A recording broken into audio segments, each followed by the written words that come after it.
오늘 하나님께서 우리에게 주시는 말씀은 하박국 2장 1절에서 4절 말씀입니다.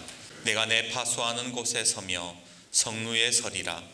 그가 내게 무엇이라 말씀하실는지 기다리고 바라보며 나의 질문에 대하여 어떻게 대답하실는지 보리라 하였더니,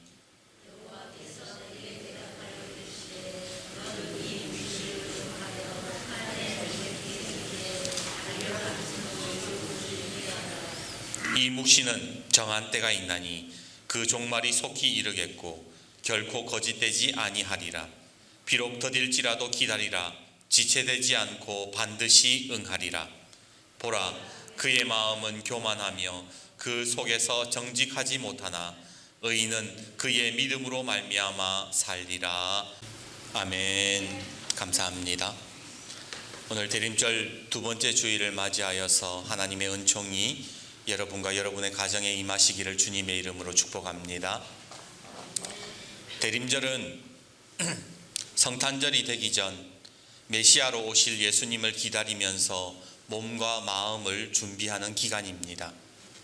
그렇다면 대림절 기간에 우리가 어떻게 사는 것이 예수님을 기다리는 삶일까요? 첫 번째는 감사가 감동이 되게 하는 삶입니다. 지난주에 우리가 말씀을 나누었지만 혼자만 감사하는 신앙이 아니라 그 감사를 다른 사람에게 감동으로 흘려보낼 수 있는 신앙이 바로 예수님을 바라보면서 예수님을 기다리는 신앙이라 말씀을 드렸습니다. 그리고 오늘 두 번째 시간으로 의인으로 살아가는 신앙이 바로 예수님을 기다리는 신앙이라고 말씀드리고 싶습니다. 그렇다면 여러분, 의인으로 산다라는 것이 무엇일까요? 먼저 우리가 지금 현재 경험하고 있는 현실을 보자면 이미 아시겠지만 참 어두운 것 같습니다. 코로나 변종인 오미크론이 발생했습니다. 전문가들 말로는 이 오미크론이 6개월 안에 전 세계를 장악할 것이라고 그렇게 말들을 하지요. 이로 인해 우리나라는 다시 거리두기가 시작되었고 수도권 6명, 비수도권 8명으로 제한을 두었습니다. 정말 안타깝고 속상한 사실은 이 오미크론 감염의 첫 시작이 교회에서 시작이 되었다라는 것입니다. 마치 기다렸다는 듯이 세상이 교회들을 향해서 공격하기 시작합니다. 목사 부부가 거짓말했다, 신천지가 그랬듯 이번에 또 교회가 한 건 했다면서 여론이 들끓고 비난의 댓글들이 달리기 시작합니다. 이런 어두운 상황 속에서 우리가 의인으로 산다라는 것이 여러분 무엇일까요? 넙죽 엎드려서 정말 죄송하다, 우리 교회가 잘못했다, 그렇게 죽을 죄를 지었다 사과하는 것이 의인으로 사는 것입니까? 아니면 오미크론 확진 교회를 비난하면서 우리 교단과는 상관없다 그렇게 말하면서 꼬리 자르는 것이 의인일까요? 그것도 아니라면 정부를 비판하면서 대척점에 서고 정부 방역을 방해하는 것, 그것이 의인입니까? 대체 무엇이 의인으로 살면서 이 대림절 기간을 보내는 인생이란 말입니까? 분명한 사실은 지금 우리가 겪고 있는 상황과 아주 비슷한 시기가 기독교 역사에도 있었다라는 것입니다. 바로 종교개혁자 마틴 루터가 살던 시대였지요. 마틴 루터가 살던 그 시대는 흑사병으로 인해서 유럽 인구 절반이 죽었습니다. 그 죽음의 병 앞에 모두가 속수무책이었지요. 이 정도의 상황이면 하나님 앞에서 좀 겸손해지고 좀 회개할 법도 한데 기독교는 점점 변질되고 타락해져 갔었고, 죽음이라는 두려움을 앞세워 교회와 지도자들의 권세는 훨씬 더 강력해지고 면죄부를 팔아가면서 점점 탐욕스러워졌던 겁니다. 그렇다고 개신교회들이 좀 온전했는가? 아니었습니다. 목사들 또한 가톨릭 성직자 못지않게 부패했고 부도덕했고 직접 술집을 운영하는 목사들도 있었습니다. 도무지 종교개혁이라고는 눈 씻고 찾아봐도, 아니 눈 씻고 아무리 생각을 해도 불가능한 상황이었던 것이지요. 그런 상황에서 마틴 루터가 종교개혁을 일으킨 거예요. 과연 그 어지러운 상황 속에서 어떻게 마틴 루터는 종교개혁을 이루어냈던 것일까요? 이단 선고를 받고 종교개혁을 시작하면서 이단 선고를 받고 끊임없는 비난과 목숨의 위협을 받았습니다. 계속되는 종교재판으로 인해서 지칠 대로 지쳐버렸습니다. 그래서 루터가 모든 것을 포기해버렸을 때에 그렇게 손을 놓은 채 그냥 드러 누워 있던 날, 하루는 루터의 아내 카타리나가 집안에 까만 상복을 입고 돌아다니고 있었답니다. 궁금해진 루터가 물었대요. 여보, 누가 죽었어? 그러자 아내가 이러는 겁니다.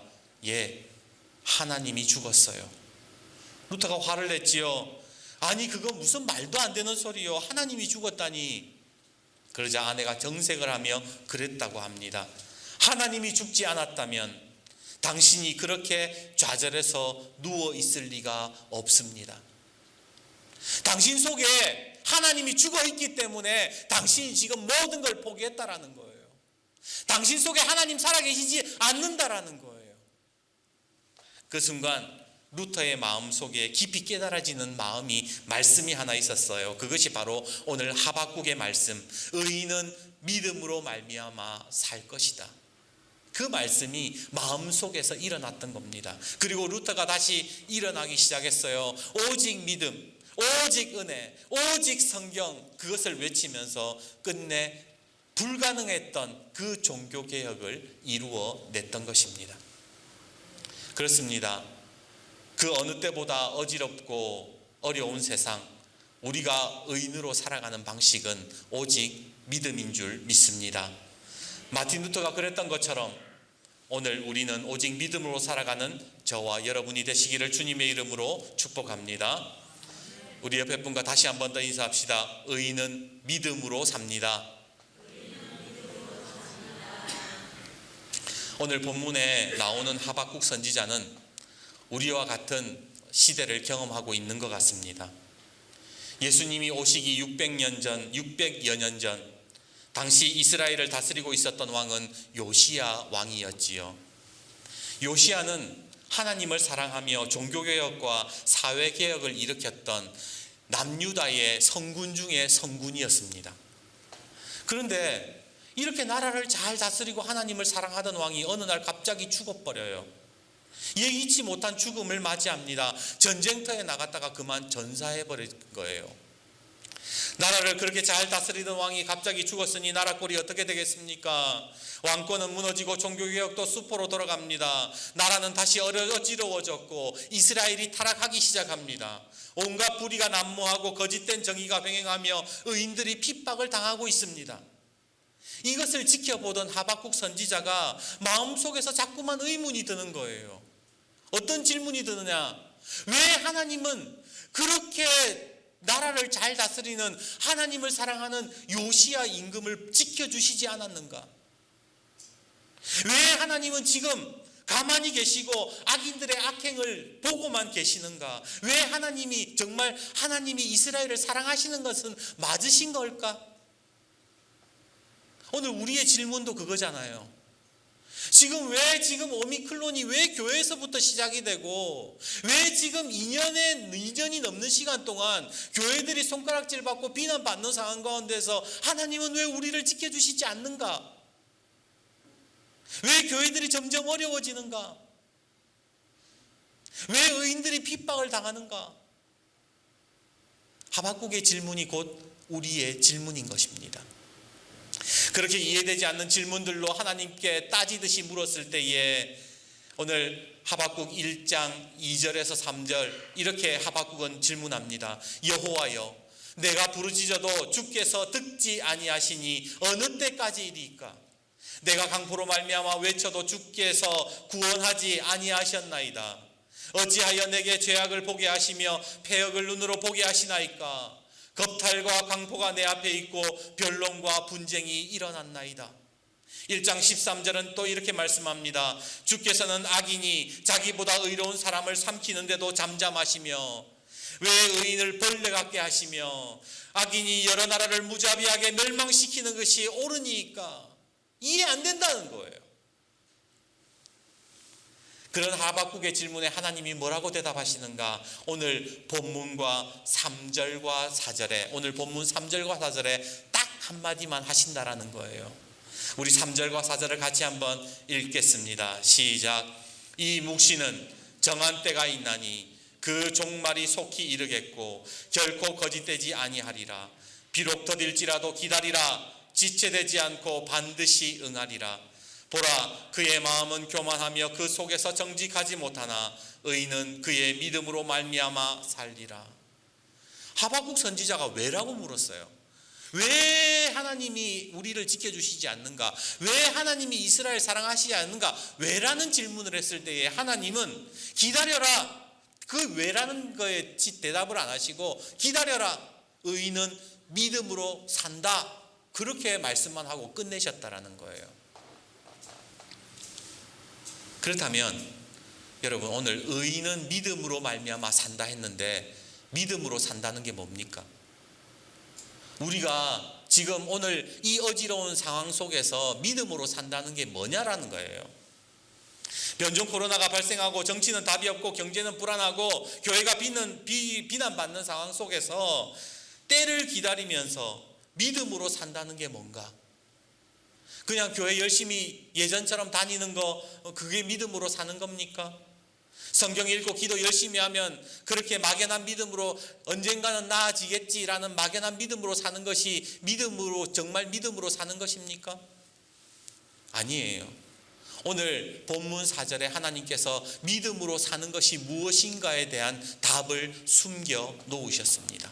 4절 후반절에 의인은 믿음으로 말미암아 살리라 라고 했을 때에 이 믿음이라는 원어 히브리 말을 원어로 히브리 말을 찾아보면 에무나라고 되어 있습니다.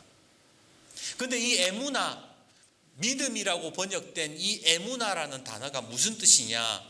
견디다, 버텨낸다, 이런 뜻이라는 거예요.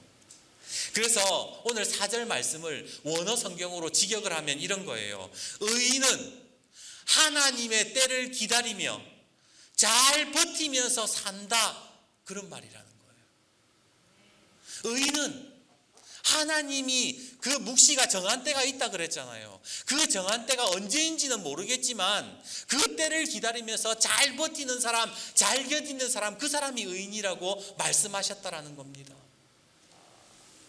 재밌는 사실은 이 에무나라는 단어가 어디에 쓰여졌냐면 제일 먼저 쓰여진 때가 언제냐면 출애굽기 17장 12절에 나와요. 모세가 손을 들면 이스라엘이 이기고 손을 내리면 아말렉이 이기더니 모세의 팔이 피곤하매 그들이 돌을 가져다가 모세의 아래에 놓아 그가 그 위에 앉게 하고 아론과 훌이 한 사람은 이쪽에서 한 사람은 저쪽에서 모세의 손을 붙들어 올렸더니 그 손이 해가 지도록 내려오지 아니한지라. 내려오지 않았다.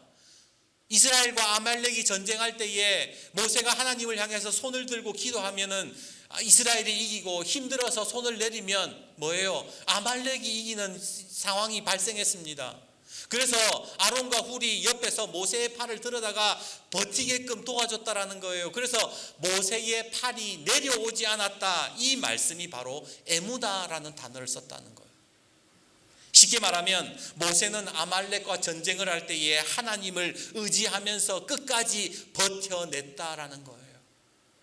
오늘 우리의 영적 싸움 속에서 버텨내는 것이 중요하다라는 거예요.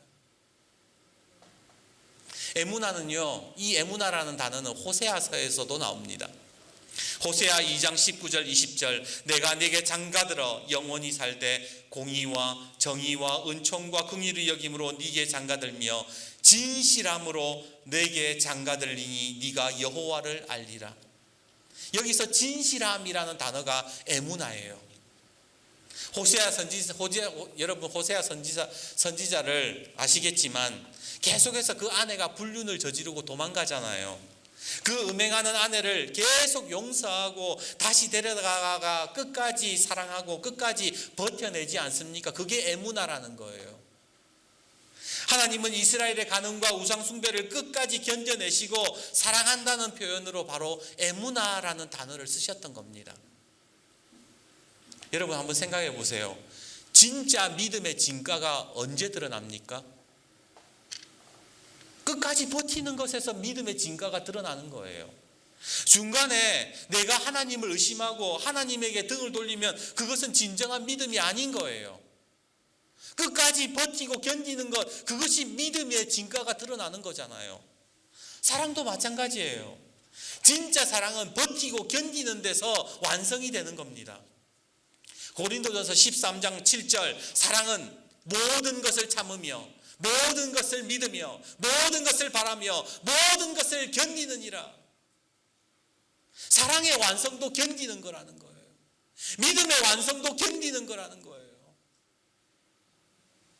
우리가 진짜 하나님을 믿는다라면 오늘 이 대림절 기간 하나님을 의지하면서 하나님을 정말로 믿는다면 버티는 거예요. 견디는 거예요. 그게 믿음으로 나아가는 길이라는 겁니다. 그리고 그런 사람을 성경은 의인이다라고 하는 거지요. 그래서 아브라함은 믿음으로 말미암아 의롭다 하심을 입었다. 성경은 그렇게 말씀하지 않습니까?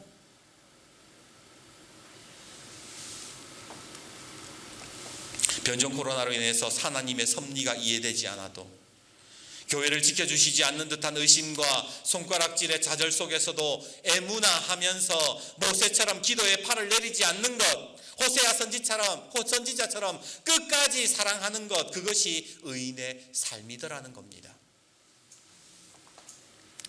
말씀을 준비하면서 시 하나를 읽었습니다. 그 시 제목이 도종환님의 뒷자리라는 시인데요. 주보 앞에 있을 거예요. 제가 읽어드릴게요. 맨 앞에 서지 못하였지만 맨 나중까지 남을 수는 있어요. 남보다 뛰어난 논리는 갖추지 못했고 몇 마디 말로 대중을 휘어잡는 능력 또한 없지만 한번 먹은 마음만은 버리지 않아요. 함께 가는 길 뒷자리에 소리 없이 섞여 있지만 옳다고 선택한 길이면 끝까지 가려 해요. 꽃지던 그 봄에 이 길에 발 디뎌 그 꽃 다시 살려내고 데려가던 바람이 어느새 앞머리 하얗게 표백해 버렸는데 앞에 서서 그렇게 자신만만하던 이들이 참을성 없이 말을 갈아타고 옷 바꿔 입는 것 여러 번 보았지요. 따라갈 수 없는 가장 가파른 목소리 내는 사람들 이제 믿지 않아요. 아직도 맨 앞에 설 수 있는 사람 못 된다는 것 잘 알지만 이 세월 속에 드릴 수 있는 말씀은 한 가지예요. 맨 나중까지 남을 수 있다는. 참 의미가 있지 않습니까? 우리가 맨 앞에 설 수는 없지만, 최고로 잘 나갈 수는 없지만 맨 마지막까지 남을 수는 있다라는 거예요. 불의한 세상, 내가 직접 해결은 못하지만 하나님을 의지하면서 끝까지 견딜 수 있다라는 거예요. 우리는 코로나를 해결할 능력은 없지만 하나님의 능력을 믿으면서 하나님의 섭리를 바라보면서 버틸 수 있다라는 거예요. 교회를 향한 손가락질을 멈출 수는 없어요. 내가 그것을 차단할 수는 없지만 그럼에도 끝까지 이웃을 사랑하면서 섬길 수 있다라는 것, 그것이 믿음으로 사는 것이고 예수님을 기다리며 의인으로 살아가는 신앙이더라는 거예요. 그래서 예수 믿는 사람들은요, 마지막까지 남아있는 사람들이에요. 뒷자리를 끝까지 지키는 사람들이라는 거예요. 오늘 대림절 두 번째 주일을 맞이하면서 애무나로 또 의인으로 살아가시는 저와 여러분이 되기를 주님의 이름으로 축복합니다. 이제 이야기 한 가지 해드리고 말씀을 맺겠습니다. 주보 앞에 보시면 제가 책 하나를 올려놓았는데 김하중 장로님이 쓴 하나님의 대사라는 책이에요. 이 책에 보면 김하중 장로님이 중국 대사로 있으면서 기도했던 내용들이 나오는데 제가 한 부분을 읽어드릴게요. 주중 대사가 되기 전 기도했던 중국인 친구들은 20명이었습니다. 그리고 대사가 되었을 때 40명으로 늘었고 대사직을 내려놓을 때에 80명으로 늘어나 있었습니다. 그 80명의 기도 대상자 중에 양차관이라는 가명인데요, 양차관이라는 사람이 있었습니다. 당시 양차관은 중국 외교부의 차관이었는데 중국 정부에 상당한 영향력을 끼치는 사람이었고 그 사람으로 인해서 우리나라가 파격적인 대우를 받을 수가 있었다고 하지요. 그러던 2004년 어느 날 이 양차관의 건강이 좋지 않다라는 소식을 듣게 됩니다. 수술을 받았는데 어떤 병인지도 알 수 없고 들리는 이야기로는 살기가 어렵다라는 거예요. 그래서 이 장로님이 이제 하나님께 기도하기 시작했습니다. 하나님 그 양차관 살려주십시오. 하나님이 그 사람 안 살려주시면 우리나라 너무 어려워집니다. 그때 하나님이 장로님을 통해서 그런 말씀을 하셨대요. 그 양차관이라는 사람이 굉장히 억울해하고 있다. 자기 나름대로 나라를 위해서 정말 열심히 일했는데 죽을 병으로 이제 곧 죽게 되었으니까 나를 원망하고 있다. 너는 가서 하나님이 그의 병을 회복시키실 것이라고 말해라. 그랬다라는 거예요. 그런데 문제는 중국은 공산국가잖아요. 마음대로 우리나라 대사가 가가지고 양차관 나오시오 이래가지고 만날 수도 없고, 공산당은 또 무신론자들인데 그 사람에게 가가지고 하나님이 당신을 살려주겠다 그렇게 말하면은 믿을 거냐 말입니다. 결국 망설이다가 편지 한 통을 씁니다. 그 편지에 이렇게 써요. 제가 베이징에서 근무한 지도 2년 반이 되었습니다. 만일 그동안 양차관의 적극적인 도움과 지지가 없었다면 저는 대사의 역할을 감당하기가 힘들었을 겁니다. 양차관님은 저와 중국뿐만이 아니라 저에게도 굉장히 중요한 분입니다. 저는 그동안 양차관의 건강과 일을 위해서 끊임없이 기도해 왔습니다. 최근 양차관님이 병에 걸렸다는 소식을 듣고 하루에 몇 번씩 당신을 위해서 기도하고 있습니다. 기도할 때마다 눈물로 하나님께서 양차관의 건강을 회복시켜 주시기를 간구하는데, 얼마 전 제가 기도할 때에 하나님께서 저에게 이렇게 말씀하셨습니다. 그가 나를 원망하고 있다. 자기가 나라를 위해서 참으로 열심히 일했음에도 불구하고 왜 이런 병에 걸리게 했느냐고 억울해한다. 그러나 나는 그를 사랑한다. 너는 안심하라. 내가 반드시 그의 건강을 회복시켜 줄 것이다. 저는 그 하나님의 응답을 들었을 때에 매우 기뻤고 안심이 되었습니다. 또 양차관님이 받을 수술이 아주 순조로울 것이라는 것을 알고 큰 위로를 받았습니다.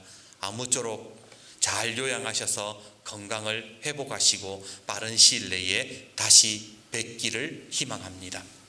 그렇게 편지를 보낸 후에 계속 기도를 하는데 열흘 후에 이 양차관한테서 전화가 왔어요. 안녕하십니까 김 대사님, 저 어제 퇴원했습니다. 수술 아주 잘 됐습니다. 편지 받고 얼마나 고마운지 참으로 감사합니다. 저는 대사관님의 편지를 보고는 내가 살았다라는 희망이 들었습니다. 제가 하늘을 향해서 불평한 내용이 편지에 그대로 쓰여져 있는 것을 보고 깜짝 놀랐습니다.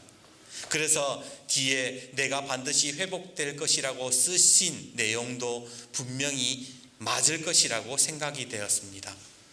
그 편지는 제 서재 책상 유리 밑에 끼워놓고 지금도 계속해서 보고 있습니다. 그 책을 보면 이 김하중 장로님이 이 양차관을 위해서 뭐 그런 기적이 일어났다 이런 걸 말씀드리고 싶은 게 아니라, 이 김하중 장로님이 이 양차관을 위해서 얼마나 기도했냐라는 것이 나온다라는 거예요. 얼마나 기도했을 것 같으세요? 놀라지 마십시오. 이 김하중 장로님이 이 양차관을 위해서 기도한 시간은 1995년부터 2005년까지 10년 동안 하루에 2번씩 한 번도 빼놓지 않고 6,000번을 기도했다라는 거예요. 하나님께서 양차관을 통해 우리나라를 축복하시기 위해 김하중 장로님을 쓰시고 기도하게 만드셨습니다. 여러분, 말이 10년이고 말이 6,000번 기도하는 거지 그렇게 기도해 보신 적 있습니까? 우리가 그렇게 기도하면서 버텨가면서 말도 안 되는 일들을 경험하면서도 10년 동안 6,000번이나 기도하는 그런 견디는 믿음을 지닌 적이 있냐 말입니다. 사랑하는 내 자녀도 그렇게 기도하기 힘든데 김하중 장로님은 그 오랜 시간을 버티고 견디면서 하나님의 뜻을 이루어 갔던 겁니다. 그 책을 읽으면서 그런 생각이 들어요. 그래, 이런 사람이 의인이구나. 지금 이 어지러운 시대 속에서 끝까지 버티면서 하나님의 그 섭리를 믿으면서 끝까지 버티면서 기도할 수 있는 사람, 그 사람이 의인이구나. 조금만 잘못되면 하나님 없다 그러고, 조금만 잘못되면 하나님 안 계신 것 같다 그러고, 실망했다 그러고, 원망하고 불평하고, 그런 사람이 의인이 아니라 지금 말도 안 되는 상황들을 경험하면서도 하나님이 반드시 역사할 것이라는 믿음 가지고 꾸준히 견디면서 기도할 수 있는 사람, 그 사람이 의인이더라는 거예요.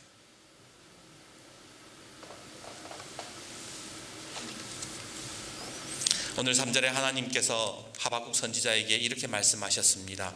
이 묵시는 정한 때가 있나니 그 종말이 속히 이르겠고 결코 거짓되지 아니하리라. 비록 더딜지라도 기다리라. 지체되지 않고 반드시 응하리라. 이 말씀에 아멘하고 받았던 거예요. 버텨냈던 거예요. 이 말씀이 주어지자마자 상황이, 이스라엘 상황이 갑자기 나아지고 갑자기 무슨 일들이 해결되고 그랬느냐? 아니에요. 여전히 어려워요. 여전히 팍팍해요. 여전히 힘들었어요. 그럼에도 불구하고 하박국이 나중에 무슨 감사를 합니까? 외양간에 송아지가 없고 먹을 것이 없고 마실 것이 없어도 나는 여호와 하나님으로 인해 감사한다. 그렇게 고백하지 않습니까? 그 사람이 의인인 거예요. 오늘 4절 말씀을 다시 한 번 더 읽어봅시다. 4절 같이 읽겠습니다. 시작. 보라, 그의 마음은 교만하여 그 속에서 정직하지 못하나 의인은 그의 믿음으로 말미암아 살리라. 사랑하는 여러분, 예배를 붙들고 버티는 은혜가 저와 여러분에게 있기를 바랍니다. 기도로 부르짖으면서 버텨보십시오. 하나님께서 맡겨주신 이웃사랑의 사명, 선교 사명 잘 감당하면서 계속해서 잘 견디십시오. 그러면 하나님의 묵시는 반드시 응하게 될 줄 믿습니다. 오늘 대림절 두 번째 주일, 의인으로 산다는 것이 무엇일까요? 누가 의인일까요? 바로 에무나, 버티고 견디면서 끝까지 하나님을 의지하는 사람, 그 사람이 바로 예수님을 기다리는 사람입니다. 오늘 예수님을 기다리며 의인된 삶을 살아가는 저와 여러분이 되기를 다시 한 번 더 주님의 이름으로 축복합니다. 기도하겠습니다.